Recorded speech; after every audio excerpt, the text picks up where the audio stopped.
Jesus consola e fortalece a esperança.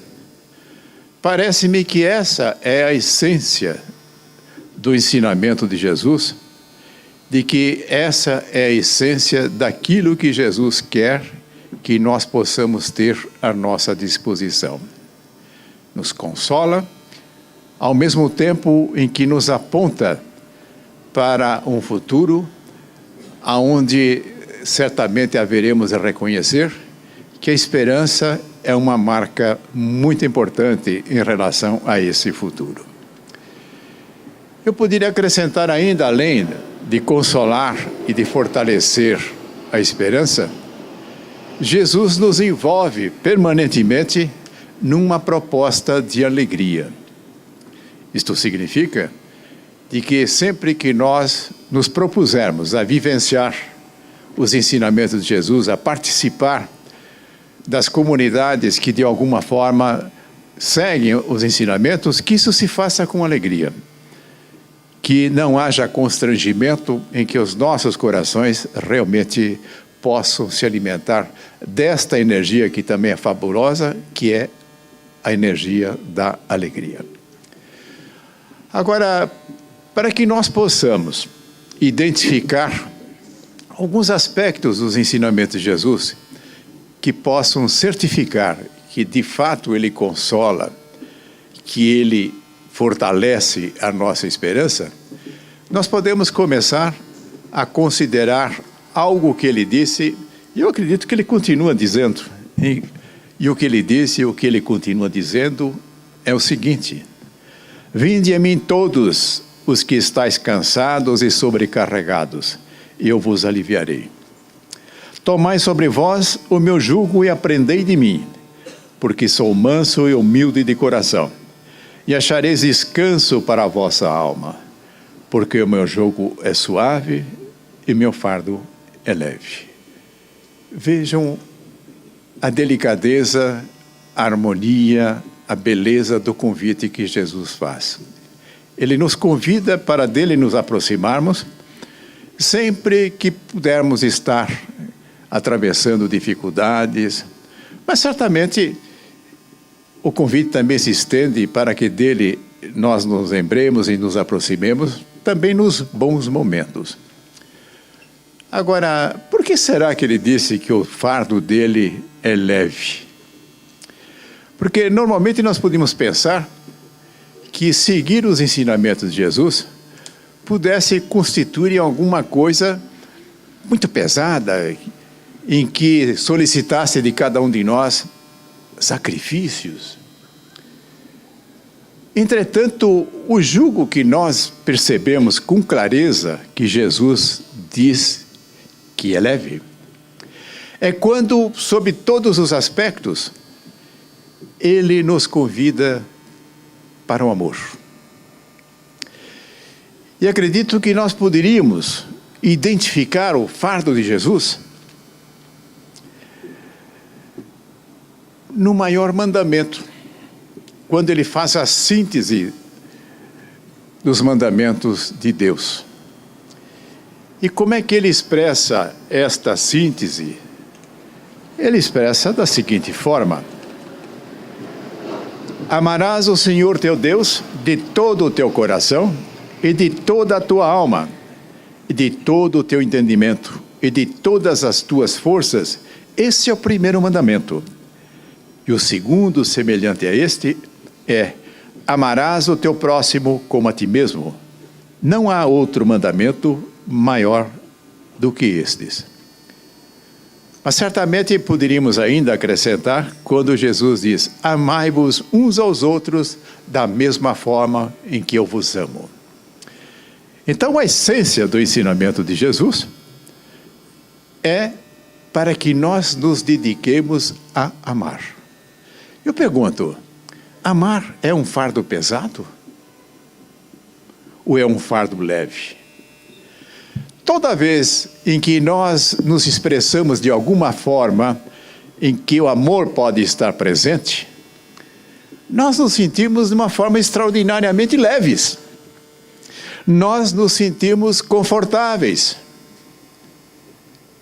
Então, daí nós temos que entender, este é o fardo que Jesus coloca sobre os nossos ombros. Portanto, o fardo que ele apresenta não requer de nós nenhum tipo de sacrifício, muito ao contrário.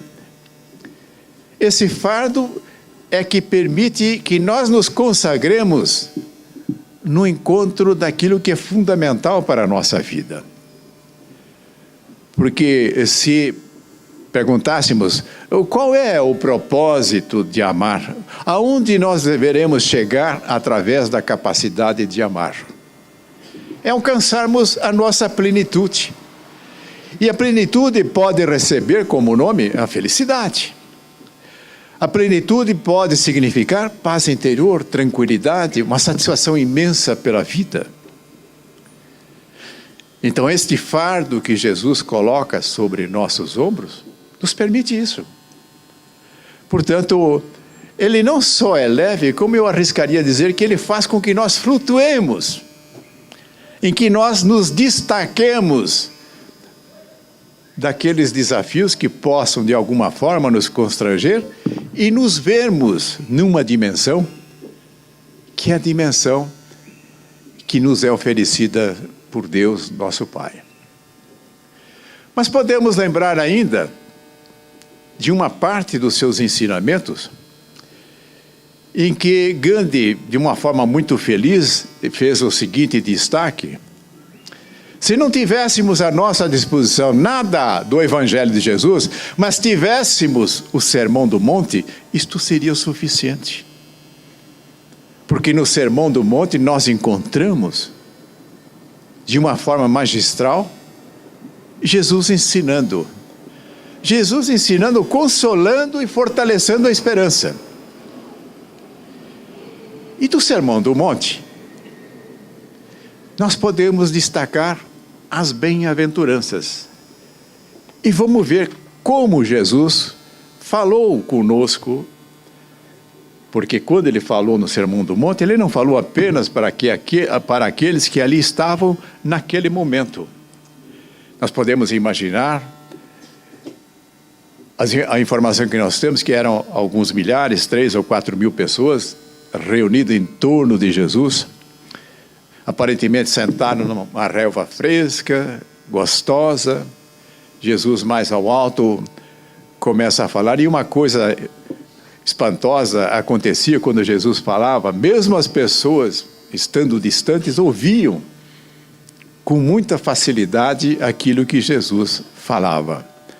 Certamente ele estava usando das suas potencialidades espirituais, que talvez nós não saibamos nem identificar hoje o que exatamente é isso. Mas o fato é que todos aqueles que ali estavam, confortavelmente instalados na relva, também confortavelmente conseguiram ouvir com nitidez o que Jesus falava.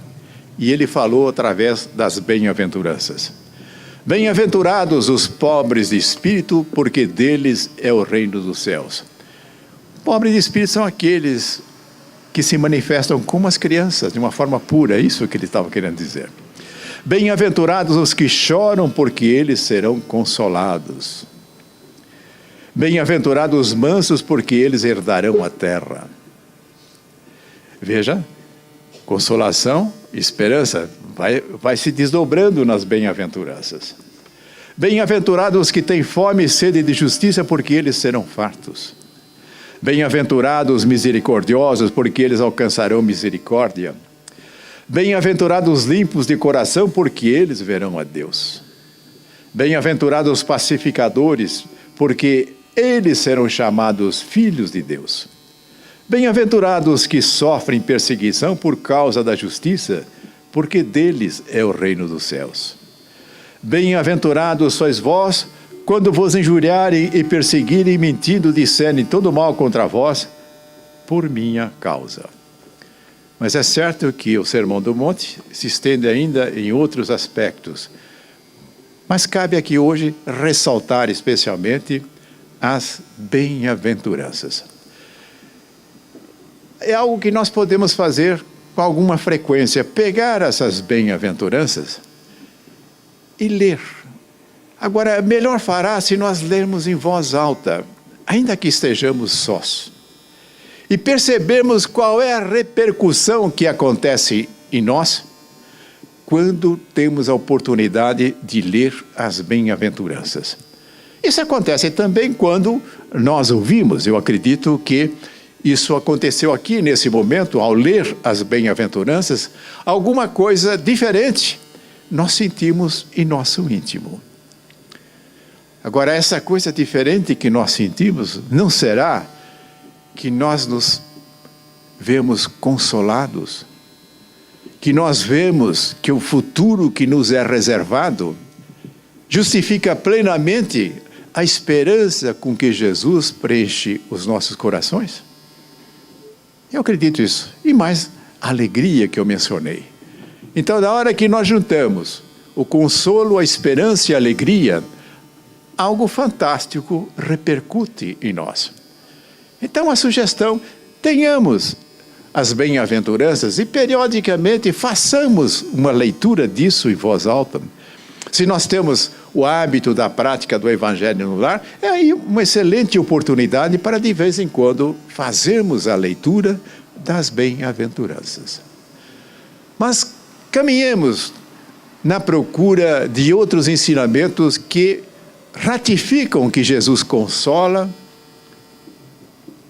e fortalece a esperança. É quando Jesus nos apresenta Deus da forma como nós devemos tê-lo no nosso relacionamento. É bom lembrar que ainda hoje, muitas vezes, insiste no sentido de apresentar Deus como uma ameaça, como alguém vigilante que, de uma forma permanente, procura identificar as nossas falhas e promover o castigo. Entretanto, Jesus nos apresenta Deus quando ele diz o seguinte: pedi e dar-se-vos-á, buscai e achareis, batei e abrir-se-vos-á. Pois todo o que pede recebe, o que busca encontra, e a quem bate abrir-se-lhe-á. Qual dentre vós é o homem que, se porventura o filho lhe pedir pão, lhe dará pedra? Ou se lhe pedir um peixe, lhe dará uma cobra? Ora, se vós sabeis dar boas dádivas aos vossos filhos, quanto mais vosso Pai que está nos céus dará boas coisas aos que lhe pedirem. Então, se entre nós, a figura do Pai, nós entendemos que o Pai vai oferecer ao seu filho aquilo que é importante para o filho, aquilo que o filho, ao pedir, aguarda que o Pai possa lhe oferecer. Ora, se entre nós reconhecemos a importância desse relacionamento harmonioso entre pais e filhos, por que não haveria de ser de uma forma mais superlativa o nosso relacionamento com Deus, aquele que nos criou? Então, longe de nós tomarmos Deus como aquele que nos pune, aquele que está permanentemente nos vigiando, nós devemos entendê-lo de uma forma diferente. Nós não devemos temer Deus, porque toda vez em que nós abrigamos o temor, nós não vamos ter condição de amar. O temor se opõe ao amor. Muitas vezes nós supomos que o que se contrapõe ao amor seria o ódio. Não, é o medo. Pensa bem, é possível nós amarmos alguém do qual nós tenhamos medo? É impossível. Então, para que o amor possa florescer, a condição essencial é de que não haja medo, mas sim que haja confiança. Agora, Deus apresentado desta forma para nós, um Deus Pai, essa visão de Deus não é consoladora? Ou será que aquela visão antiga do Deus punidor pudesse trazer alguma coisa confortável para nós? De forma nenhuma. Mas ao mesmo tempo em que fica claro que Deus tem como interesse oferecer aos seus filhos o que de melhor Ele pode oferecer, isso acende uma luz imensa que nós podemos dizer, essa é a esperança.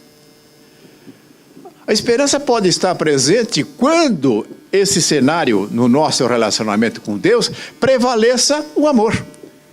E de forma nenhuma a esperança estaria presente se esse relacionamento fosse presidido pelo temor, pelo medo.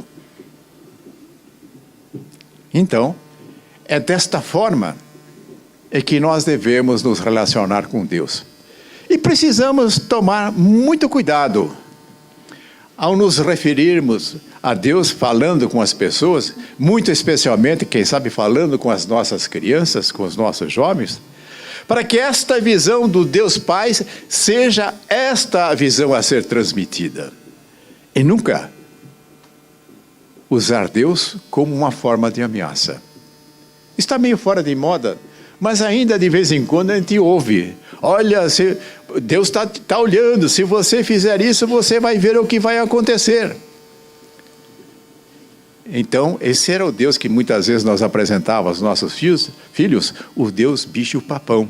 Né? O Deus de Jesus não é bicho e nem é papão, é pai. É muito diferente, portanto. Mas diante de um Deus tão bom, um Deus que procura nos oferecer aquilo que nós pedimos, que procura abrir as portas quando nós batemos nas portas, mas será que esse Deus não está, de alguma forma, interessado em que a sua criação possa estar sob a égide da justiça? Mas Jesus nos apresenta qual é a justiça de Deus. Como é que ele diz?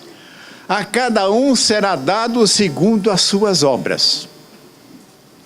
Isso é aquilo que nós estudamos como lei de causa e efeito, ou também como a lei da semeadura. Agora, novamente aqui, nós precisamos unir esta afirmação de Jesus, de que a cada um será dado segundo as suas obras, mas não como uma ameaça. Porque constantemente a apresentação da lei da semeadura quase sempre vem acompanhado de um exemplo para atemorizar. Aquilo que tradicionalmente a gente ouve falar, quem semeia vento, colhe tempestade. A lei de justiça de Deus não tem esse propósito, ao contrário. A justiça de Deus prevalece no sentido de que nós possamos alcançar sucesso na vida, na nossa existência. Se a cada um é dado segundo as suas obras, então cabe a cada um de nós fazer uma escolha criteriosa de que obras são essas que nós vamos fazer, para que possamos receber de acordo com ela. Se nós lembrarmos do jugo leve de Jesus, está muito claro qual é esta obra. A obra que nós temos que apresentar é a obra do amor. A obra do amor pode estar presente em tudo aquilo que nós fazemos, nas nossas ações, pode estar presente naquilo que nós falamos, e pode estar presente também naquilo que nós pensamos. Então, a justiça de Deus, se de um lado pode promover a correção de rumo, porque chega uma hora que nós percebemos que as obras que nós estamos fazendo não são as mais adequadas, mas isso não vem por uma imposição, isso vem por um reconhecimento, pela elevação da nossa própria consciência, e não vem de um tribunal, vem da nossa própria constatação. Então, considerando que há esta correção de rumo, mas o que prevalece com uma importância maior é que nos aponta qual é o rumo a ser seguido.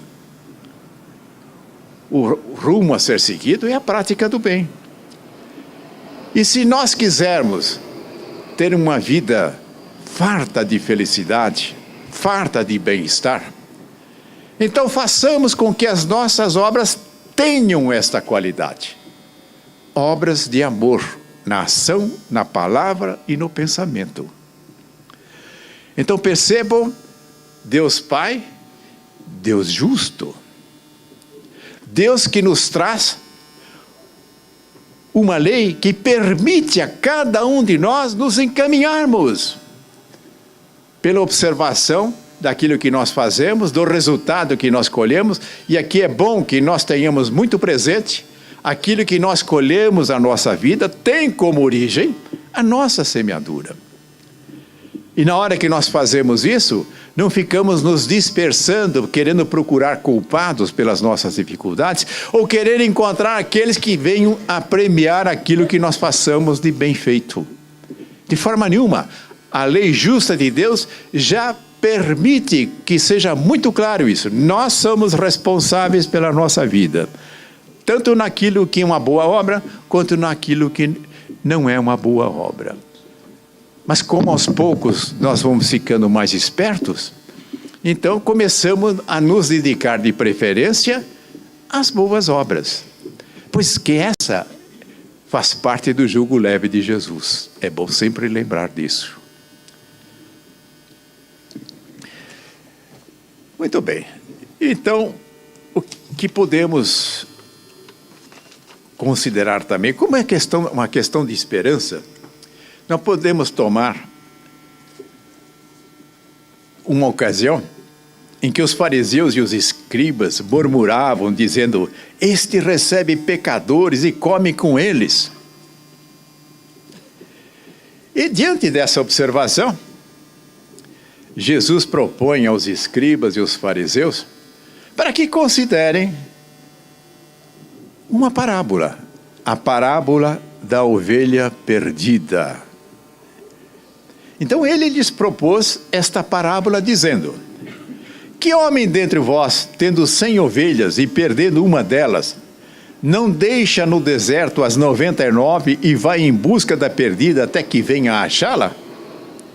E achando-a, põe sobre os ombros jubiloso. E chegando a casa, convoca os amigos e vizinhos, dizendo-lhes: alegrai-vos comigo, porque já achei a minha ovelha perdida.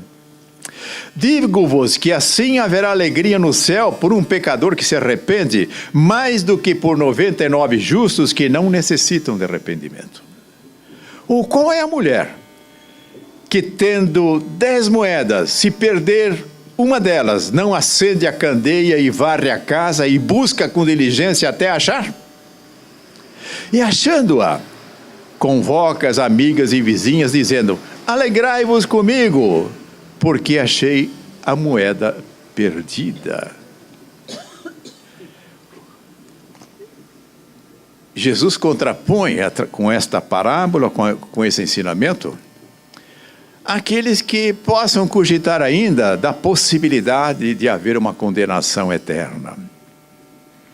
De alguém que pudesse, num dado momento, perder toda e qualquer possibilidade de ter um vínculo com Deus.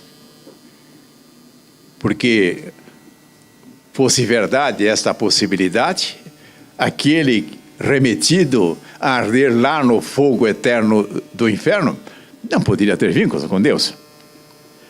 Mas através dessa parábola ele diz o seguinte: de que isso não acontece, e especialmente não acontece porque aquele que for mais necessitado de amparo, este é que terá a preferência.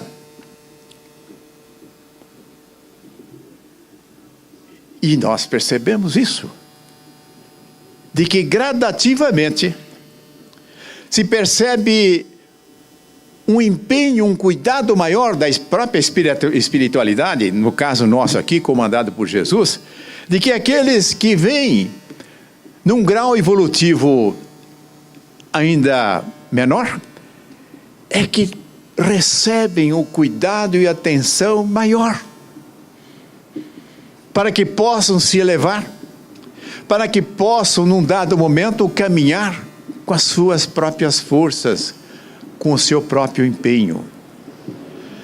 Então, se nós divisarmos alguém que, segundo o nosso entendimento, pudesse representar um exemplo acabado de alguém perdido, não existe essa pessoa. Porque um filho de Deus, que é a sua obra, não pode se degradar.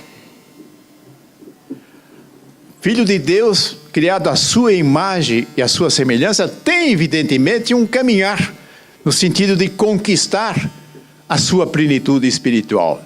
Mas todos nós trazemos essa condição. E se não bastasse essas condições implantadas na nossa própria essência, há o cuidado permanente, como esse de Jesus, que procurava aqueles que mais necessitavam da sua ajuda. E esse tipo de ajuda de Jesus pode se estabelecer não necessariamente com a presença, como aconteceu no exemplo que foi dado. Jesus nos envolve permanentemente. Às vezes nós ficamos até admirados quando ouvimos uma informação de que a aura de Jesus é de tal ordem que consegue envolver todo o planeta, e nós estamos nesse planeta. Então, através desse envolvimento, nós estamos numa ligação permanente com Jesus. E eu pergunto, aquele que representar como tendo uma necessidade mais aguda, não haverá uma atenção especial de Jesus para com esse? Como no caso da parábola, o interesse pela ovelha perdida? É claro que sim. Mas caminhamos aqui nos destaques, no sentido de nos conscientizarmos de que Jesus consola e fortalece a esperança. Jesus dizia: a tua fé te salvou. Eu fiz uma leitura rápida do Evangelho e consegui identificar pelo menos em 9 vezes em que Jesus fez esta afirmação: a tua fé te salvou. Vamos pensar um pouco a respeito disso. A nossa fé nos salva. O que significa isso? Significa que nós somos portadores de uma condição excepcional que pode promover a nossa própria cura. Ele nunca disse que ele curava. É certo que, colocando-se diante de Jesus, trazendo para a nossa consideração tudo aquilo de que fantástico Jesus fez, isto funciona como um disparador da nossa fé. Mas não é a nossa fé. A nossa fé está em nós.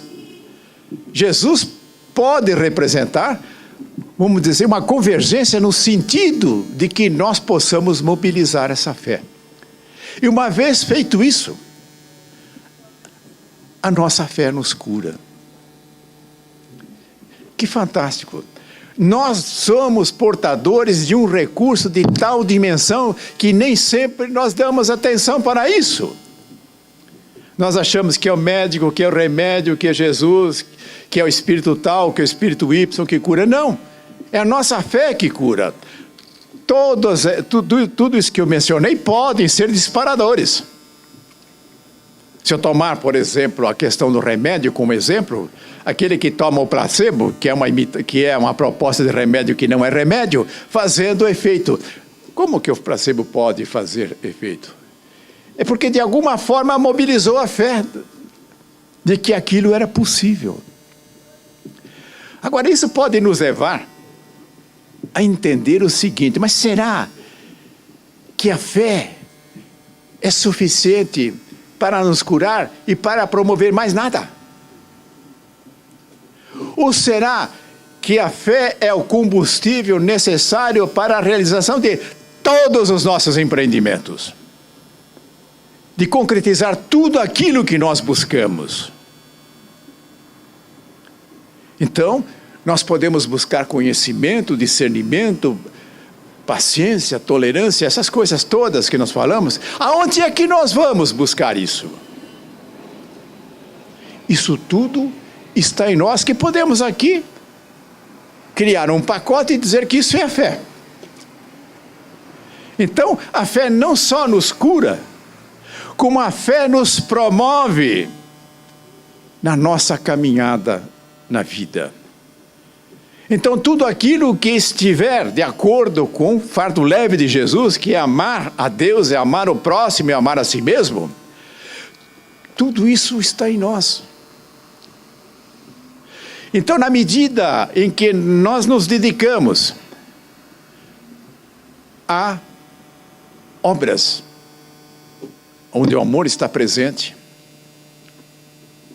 nós vamos conseguir realçar, nós vamos conseguir ter acesso à fé que há em nós.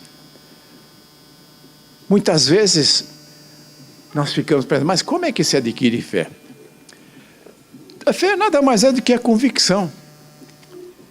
Então, quando eu me proponho a aprender a tocar um piano e fico lá não sei quantos anos dedilhando, chega uma hora que eu vou perceber que aquilo aconteceu.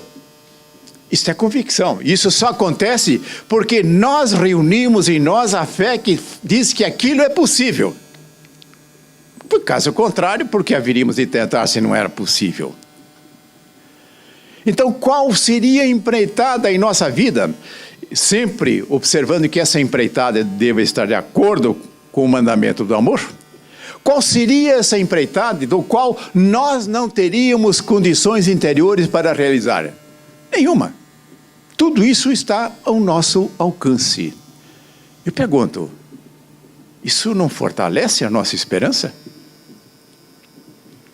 Toda vez que procuramos desenvolver alguma coisa boa na nossa vida, nós devemos carregar essa convicção. Nós vamos conseguir. Então, em pelo menos 9 vezes eu consegui identificar no Evangelho Jesus dizendo: a tua fé te salvou. Mas para que nós façamos um fecho nisso que eu estou falando, que Jesus consola e alimenta a esperança, fortalece a esperança, vamos ver o que aconteceu com olho por olho, dente por dente. Jesus quebra essa lei cruel e diz: o que deve reinar agora é o perdão. Quando Jesus nos apresenta a proposta do perdão, é através dessa iniciativa é que nós vamos gradativamente pacificando a comunidade em que nós vivemos, o país em que nós vivemos, o planeta em que nós vivemos. Na medida em que nós entendemos que o perdão nos liberta, e na hora que ele nos liberta, nos coloca diante das nossas reais possibilidades. Então, a realização ampla dos sonhos da humanidade vai ser algo muito mais palpável quando nós nos congregarmos juntos na prática do maior mandamento: amar a Deus sobre todas as coisas e ao próximo como a nós mesmos. Dessa forma, é necessário que nós encontremos nesta proposta de perdão a possibilidade de nós construirmos um cenário favorável a uma evolução mais rápida. Uma evolução que nos coloque num patamar diferente. E quando se apregoa com muita intensidade de que nós estamos numa fase de transição, em que o nosso planeta vai reunindo condições para que entre num estágio mais avançado que nós chamamos de regeneração, para que isso possa ocorrer, para que isso possa se manifestar de uma forma mais efetiva, é necessário que haja a pacificação das pessoas, dos espíritos que aqui estão. Pacificados, nós iremos nos dedicar